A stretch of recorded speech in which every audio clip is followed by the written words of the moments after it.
بغض النظر عن الآراء الفنية الخزعبلية والتحليلات التكتيكية الجهنمية لمباراة الأهلي والزمالك، لكن اللي حصل في نهائي الكاس في السعودية هو نفس اللي قاله جوميز مدير الفني للزمالك.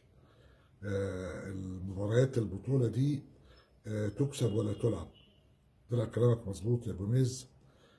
يمكن الزمالك استحوذ ووصل وكان عنده يعني استحواذ اكتر زي ما بقول، لكن يعني الخطوره والفعاليه قليله.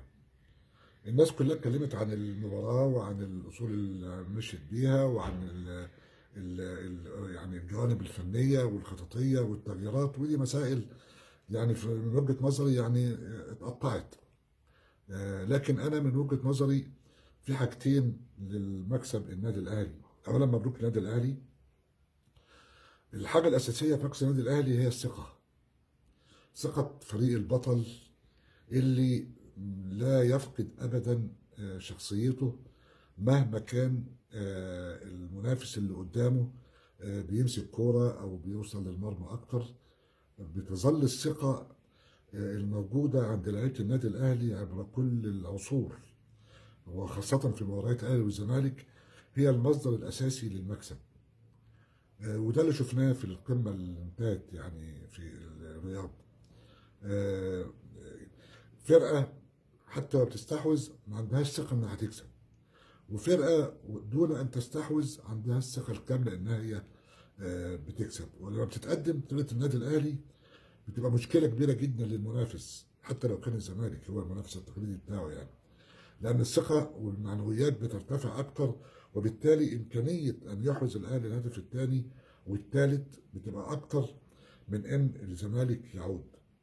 اي انه الثقه لما بتتوافر في فريق بيكون لها الدور الاساسي، لانه الواثق من نفسه بيقدر يفكر، ما بيفقدش تركيزه، بيقدر يتعامل مع الوقت بشكل ايجابي جدا. ممكن ما يكونش في حالته، لكن بينه وبين نفسه هو الاحسن، هو الافضل، حتى لو مش هو الاحسن هو الافضل. وده اللي بيميز النادي الاهلي.